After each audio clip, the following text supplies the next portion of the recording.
Yung iba, mga ex-marines daw yon. Pero yung apat, na-verify na, mga piki pala. At ngayon, may announcement si Amy Marcos. Magpapaimbestiga daw sila. Amy Marcos has filed a resolution seeking a Senate inquiry into the alleged money deliveries to various personalities including ICC by the group of Saldico. Yan. Yan yung statement ni Amy Marcos. Pakinggan natin. Kevin, I have no notion if we in fact have seen or heard about it. It's a resolution directing the appropriate Senate committee to conduct an inquiry. Pero siyempre hindi. Dapat may delikadesa. Pero siyempre kakapit sa pwesto. Dapat isa. Ito daw yung mga tumanggap ng pera, mga kababayan. Kasama sa mga tumanggap si Martin Romualdez, si Franz Castro, si Barber, si Nagpapagang mga balita at pagtalakay sa mga isyu ng lipunan. Bulsa! Opinyon, banat at paglalantad sa katotohanan. Bulsa! What you see is what you get. You decide. Hello po mga kababayan, si Dante Maravillas. Ano niya Mr. Maravillas, yung mga mainit na issue ngayon? Yung Maleta scheme at yung industriya ng mga peking saksi. Yun ang pag-uusapan natin mga kababayan. Kasi as you know, nagpa-press con si Atty. Baligod. Pinag-present niya yung mga ex-marines daw. Na-discover po, yung apat po doon, mga piki. Yung iba, mga ex-marines daw yon. Pero yung apat, na-verify na, mga piki pala. At ngayon, may announcement si Amy Marcos. Magpapaimbestiga daw sila. Paimbestiga kayo. Tingnan natin, pag na-cross-examine yan, ng mga matitinong senador, siyempre pati si Ping Lacson magtatanong at si Senate President Tito Sen. Malamang mahubaran agad-agad yung kanilang kasinungalingan at ang sunod na tagpo niya sa taguan na tulad ni Gutesa mga kababayan, hindi na nagpakita. Ito yung balita ng ABS-CBN. Senator Amy Marcos has filed a resolution seeking a Senate inquiry into the alleged money deliveries to various personalities including ICC by the group of Saldico. Yan. Yan yung statement ni Amy Marcos. Pakinggan natin. Kevin, I have no notion if we in fact have seen or heard about it.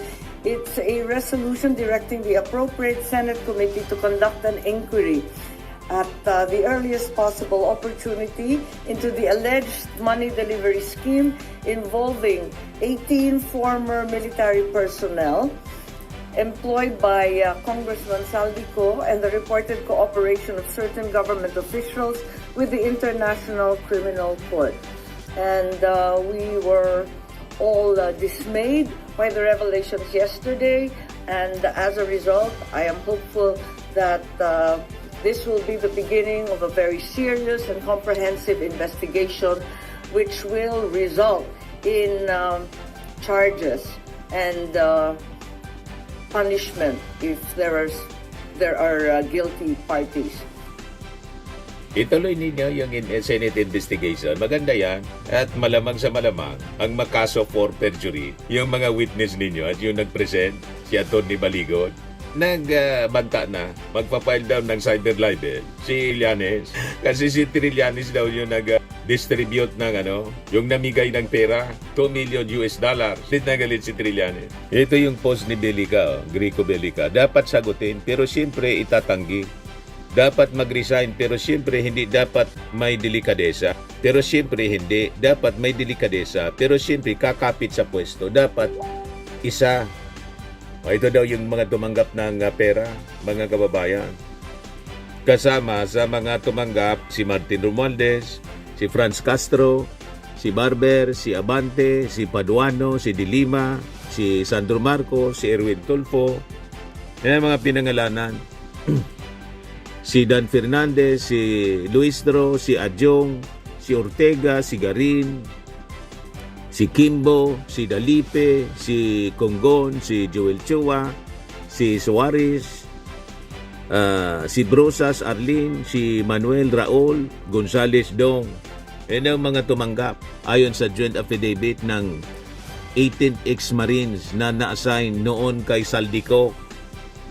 Kaya sabi dito ni Juan Sandugo, Paano hindi mo masasabing poros kalukuhan yung mga sinasabi ng Marines? 2023 lang lumaya si De Lima at 2025 lang din naging congresswoman. So paano siya dinalhan ng malimalit ang pera? Tapos nag-deliver daw sa ating Pangulong Marcos sa address na 41 Forbes sa may Malacanang. Sabi ni Leslie Bocobo, if you're going to write a script for the Marines, at least naman, get the address right. First of all, no such address as 41 Forbes exists. Hindi tanga ang Marines. Sanay yan sa accurate locations. As they were trained for that. Tanga ang gumawa ng script. Correction, ubod ng tanga. Reaction ni Melchor Vergara, the aged scriptwriter defensor does not know that Forbes is name of luxury subdivision, not a street name. Tapos sa Paway daw, sa bahay ni PBBM. Wala man pong bahay sa Paway. Sa Lawag City, ang bahay ng ating Pangulo.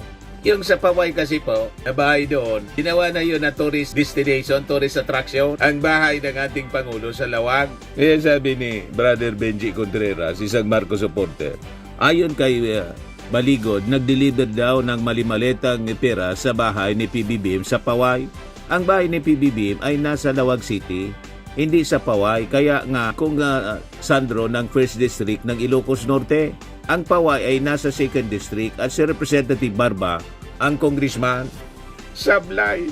Pero si, magpapaimbestiga daw si Amy Marcos. Siyempre, kalyado nila mga kababayan itong nag-expose. So, instrumento na si Amy Marcos hoping na mapapatunayan yung mga alleged deliveries. Malamang, lalo silang mapahiya sa investigasyon nito.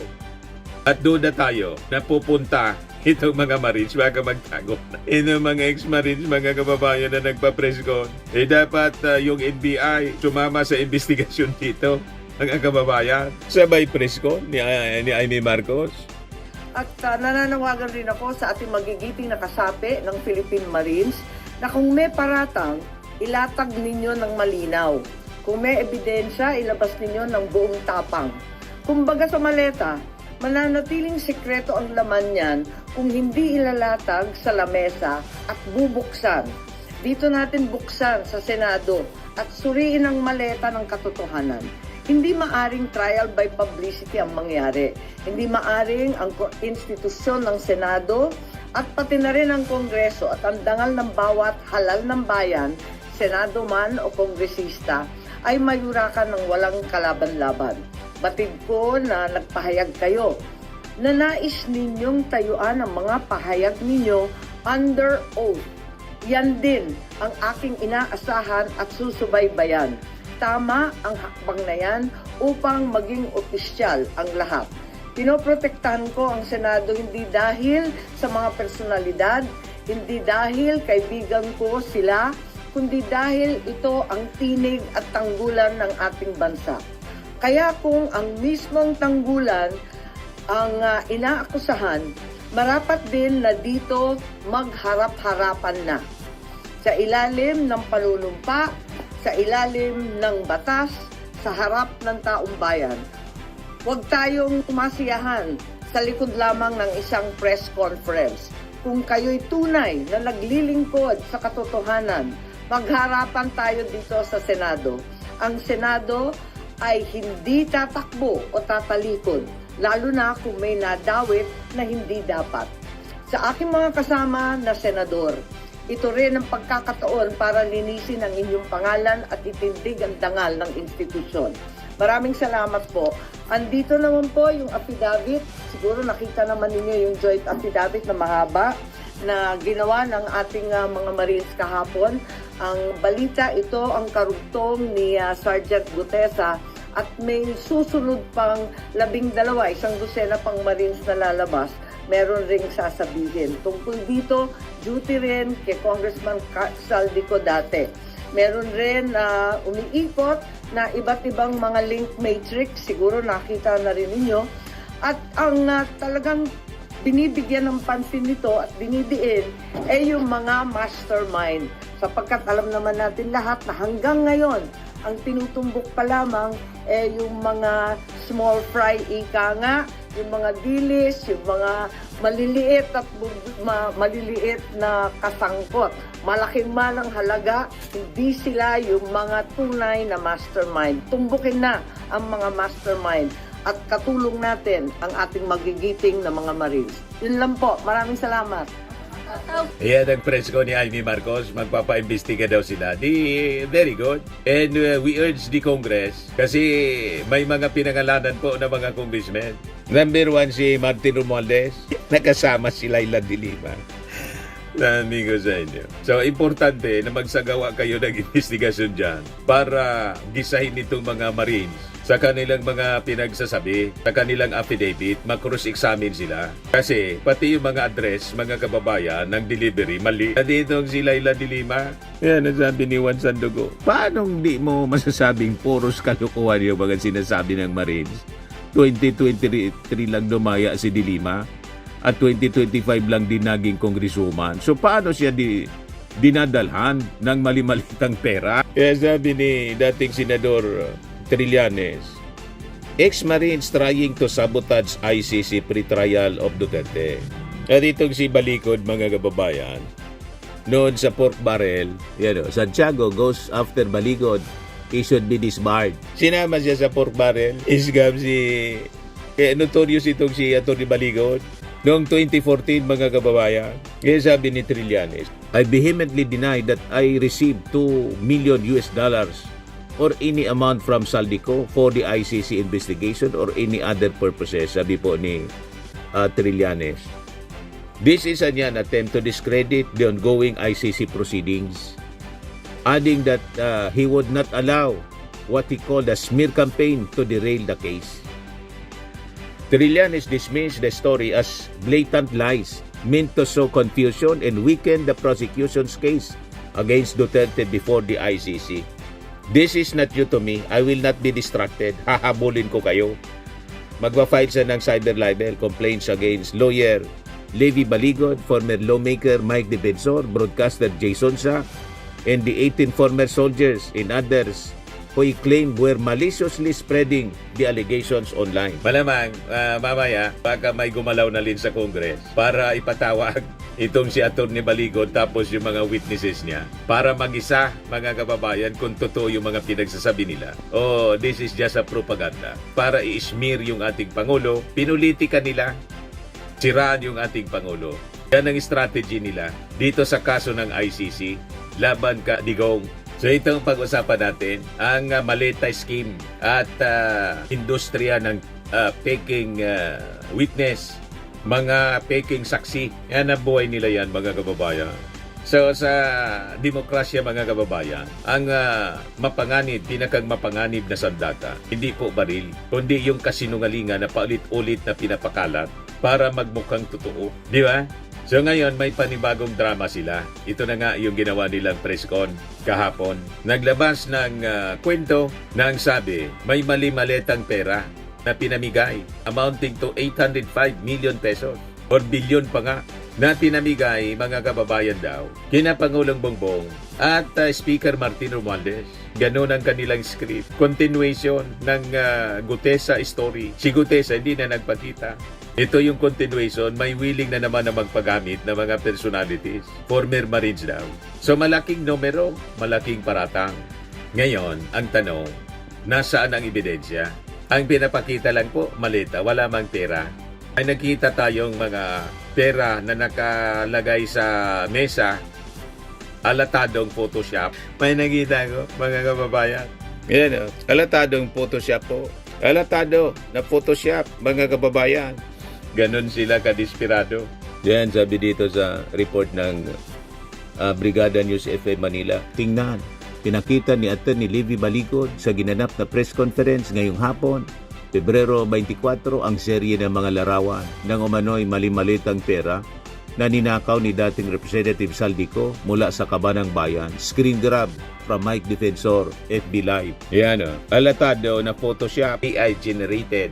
Mga uto-uto lang yung maniniwala sa kwento nila, mga kababayan. Pero kailangan imbestigahan talaga. para makapag-craft ng batas yung Congress na masawata ang ganitong pagpapakalat ng mga fake news at paninira, mga kababayan. At yung pagpresenta ng mga faking witnesses na matapos sila na mag-execute ng affidavit, mawawala na lang sukat na parang bula. Hindi mo na matanong, paldo na. Ano pa man, nagtago ka niya pagkatapos. Anyway, paldo na. So ang unang butas dito, questionably yung mga saksi. Yung mga Marines, ex-Marine soldiers daw, mga kababayan. So ayon mismo, mga kababayan, sa Philippine Navy, may mga individual na lumabas sa press conference ni Attorney Levy Baligod na hindi kailanman naging member ng Navy o Marine Corps. Ang iba naman ay dishonorably discharged. So kung ang isang tao ay hindi naman pala tunay na sundalo o kaya tinanggal na sa serbisyo dahil sa paglabag, automatic na may credibility issue. At sa korte, credibility ang pundasyon ng testimony. Yan ang report, mga kababayan, ng DCRH. Kung ang witness may butas ang pagkatao o kanyang history, paano mo ipagkakatiwala ang sinasabing 805 billion pesos na pera? So ngayon, bakit malaking numero halaga ang ginagamit? 805 billion. Sa tingin natin, psychological tactics po ito. Kapag malaking alaga ang numero, nagre-react agad ang emosyon ng mga tao bago gumana yung kanilang critical thinking. Grabe yan, daming perang yan. 805 billion.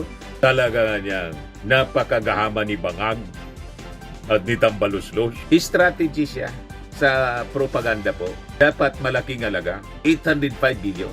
Yan ang tinatawag na shock value. Viral potential, emotional trigger po siya, mga kababayan. At headline ready. Pero yung mga DDS po, pakalat sila ng mga post. Tinatanong bakit daw hindi kinover ng mainstream media. So alam na natin ang intensyon ng mga DDS. Gusto nila ipakalat sa mainstream media for viral potential.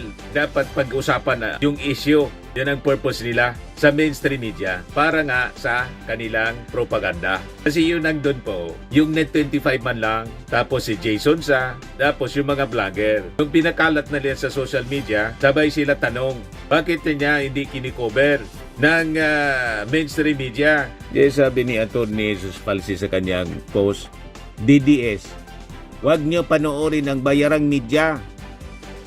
Abaya CBN, Krappler, bilyonaryo ni Enrique Razon, boycott them.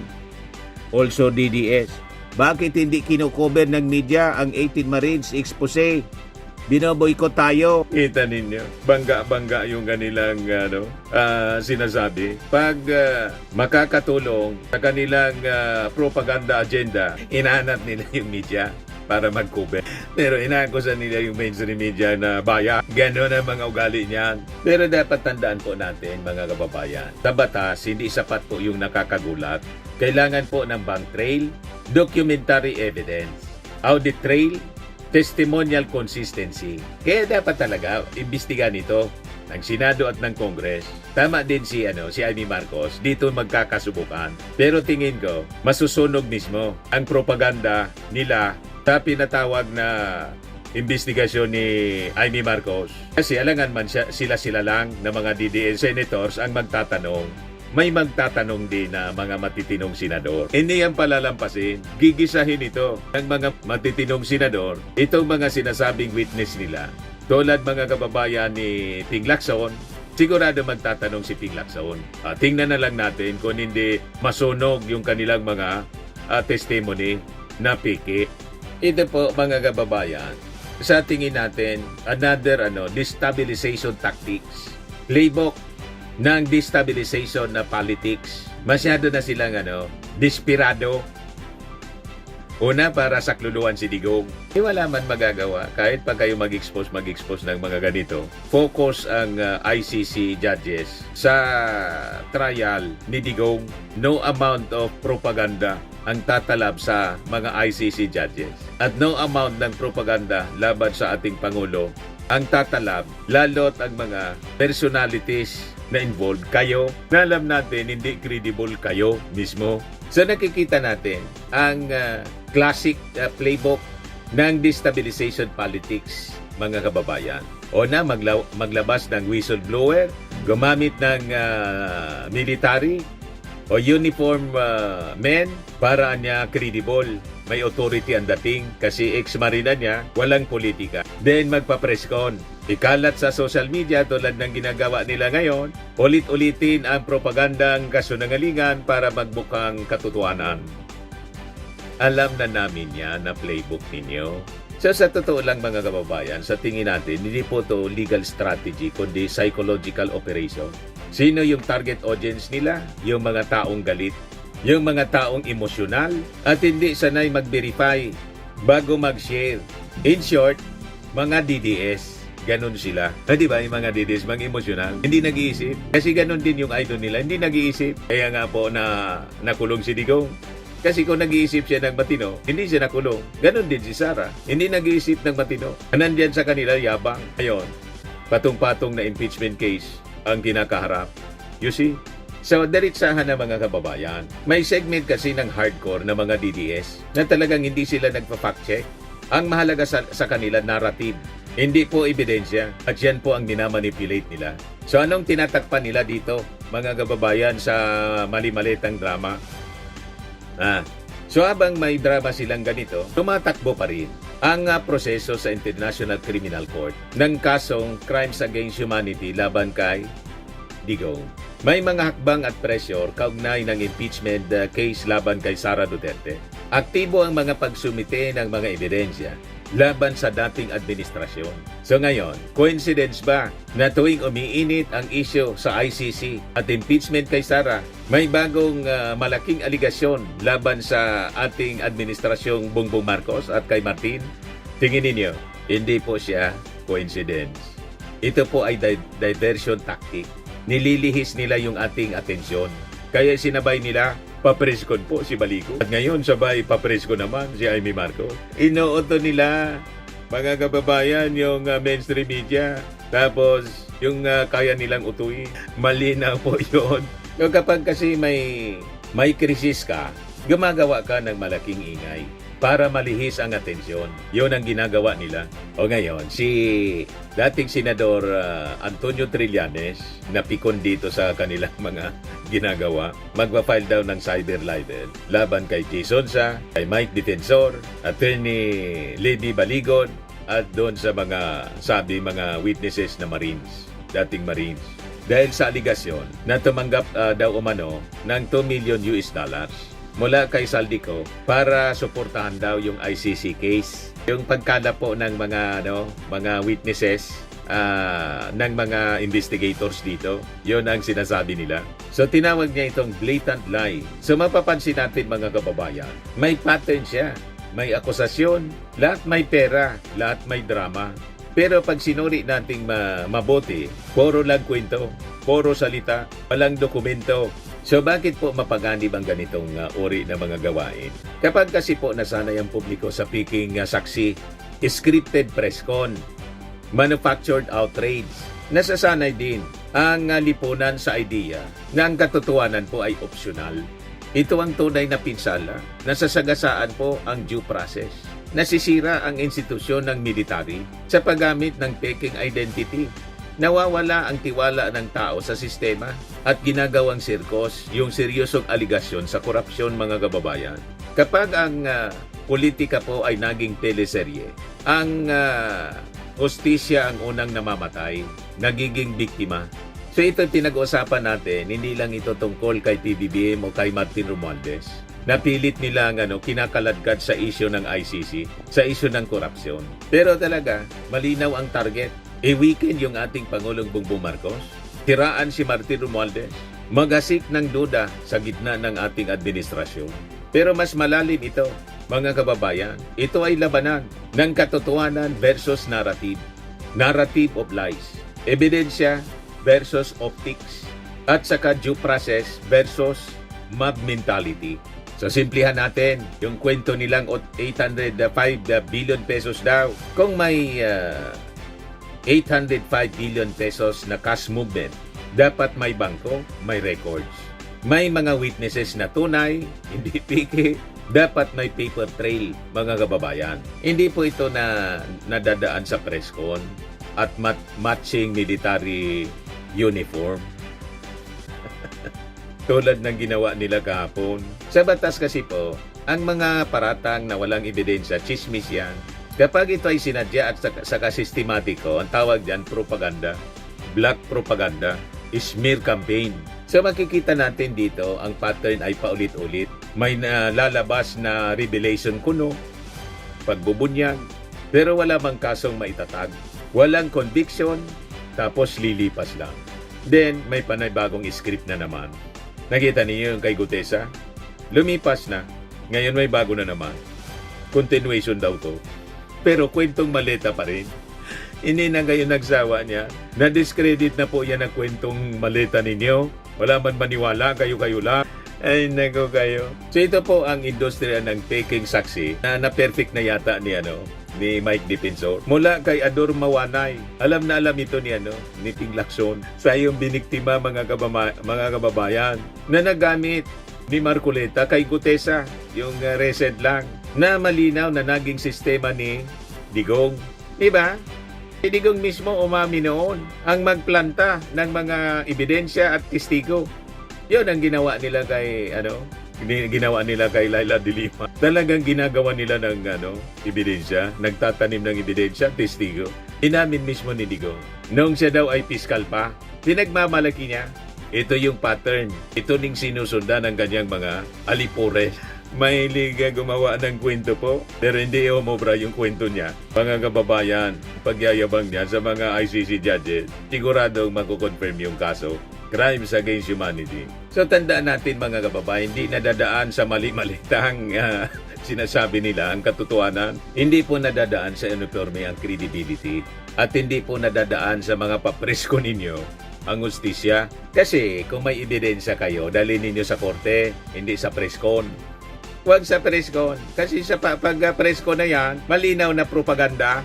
Before kayo magpa-preskon, magpa-korte muna. I-file ninyo yung kaso para ma-examine ng mga abogado, ma-cross-examine. Hindi puro kayo pa-preskon. Kung wala man pong ebidensya, tigilan na ninyo yung pandilin lang kasi sunog na kayo. Basang-basa na ang papel ninyo. Kilala na namin ang karakas ninyo. Kasi po mga kababayan, kung propaganda lang lagi ang maingay, taong bayan po naiipit at nasasagasaan.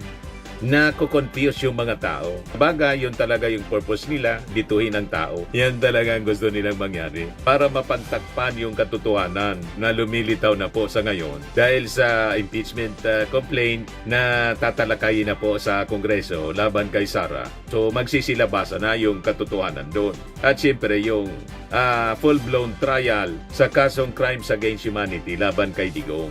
Ang katotohanan po, gaanon man ninyo pagtakpan, lalabas at lalabas rin. Yan ang biblical po. Nothing concealed which shall not be revealed, or hidden which shall not be made known. Malalantad rin yan sa tamang panahon. Sabi ni Atty. Jesus Falses, binigyan daw ng 18 Marines si Laila de Lima ng millions in maleta sometime 2022 to 2025 sa utos ni Saldico. Inakakulong pa si de Lima until November 2023. And naging congresswoman lang siya last year. Ba't naman siya bibigyan ng maleta? Wow, mali. Tunog agad mga kababayan. Yan na niya, Mr. Maravillas, ang motibo ni Atty. Baligod. Baka may attorney's fee din siya doon. Tulad ni Atty. Kaufman. Ang bayad, attorney's fee. Alangan man libre. Ano yung baba? Ganon. Swimming and lifting cream. Pinapahid po sa mga pulses in affected area. Mainam po sa paninigas ng mga kaso-kasuan.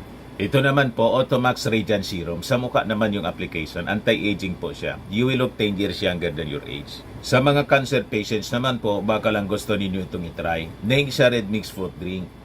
Hindi mo po siya gamot, food supplement siya. Kaya lang, gawa siya mga kababayan sa goji berry. Yung goji berry, may anti-cancer properties. O ngayon, yung mga inquiries ninyo, dumiritso na lang kayo sa aming messenger sa Facebook para masagot namin agad. Ayos pa? Ayos na ayos niya, Mr. Maravilla. Sa mga naghanap po ng malinis and spacious fitness gym, pumunta lang po kayo sa aming Colossal Fitness Gym. May Grab car rental din po kami. But anyway, ito po pala yung aming bagong product na binibenta online. I am worldwide amazing pure organic barley powdered drink mix from Australia.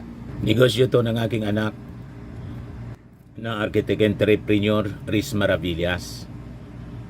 Ayan po. Kontakin na lang po ninyo siya, Riz Maravillas on Facebook.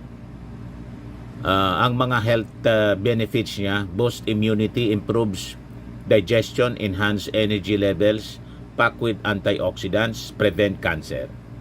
Ito naman po yung bago naming product na binibenta online.